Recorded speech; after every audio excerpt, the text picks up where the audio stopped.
This video is going to take you through the process of creating your binary genre exercise in Soundtrap. So as we discussed in class, binary form means that music is made up of two sections. We often refer to the sections using letters, not numbers. So section 1 we'll refer to as section A. Section 2 we will refer to as section B. So as we start creating pieces in binary form, we will only ever have two sections, and we'll refer to those as section A, which is section 1, and section B, which is section 2. For this exercise, you need to create a 45-second piece of music with contrasting genres, so that way when somebody listens to your music, it is absolutely clear when they are in the A section and when they are in the B section. So I don't care which two genres of music you use, but do make sure that it is distinctly different for this exercise. It might not sound as smooth as you would like it to be, but that's okay. It's just an exercise. You're just showing me that you understand the binary form and that you understand it in an A, B, A setup. Meaning we hear section A, we hear section B, and then we hear a return of section A again. So on the screen you see my example of binary genre. So I'm going to go ahead and play it first so you can hear it.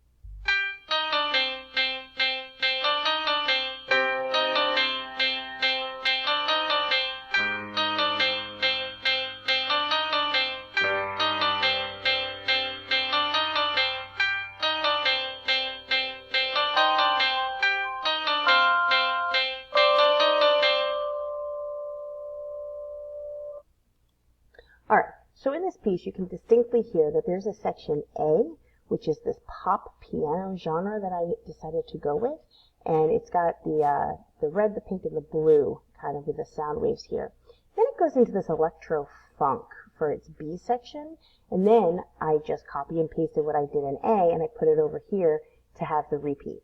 Now, I very purposefully and strategically chose this Synthstrome piano at the end just because of the way it fades, and I knew that however my A section ends is how my piece is going to end, so I really wanted to try to find something that felt like it gave this 45 seconds of music a little bit of closure.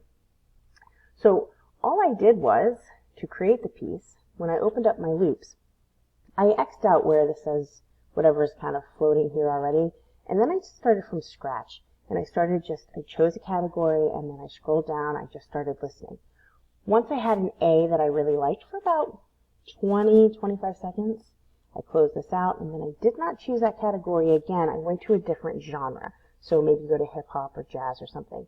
Now, hip-hop, R&B tend to be have a lot of similar properties, so I would not necessarily use those as contrasting genres for this exercise, unless it is distinctly clear when we are in A and when we're listening to B, okay?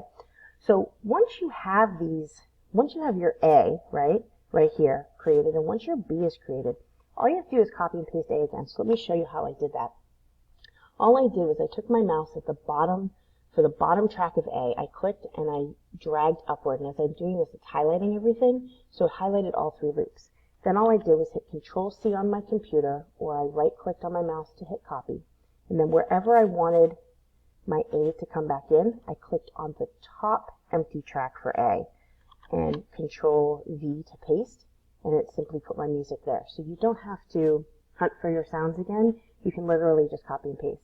If you need to adjust them, you can highlight them all just by clicking and dragging, and then you can move them as a group. So if you want it to come in a little bit before B is over, or if you want to line it up exactly, it's up to you. You design what that sounds like.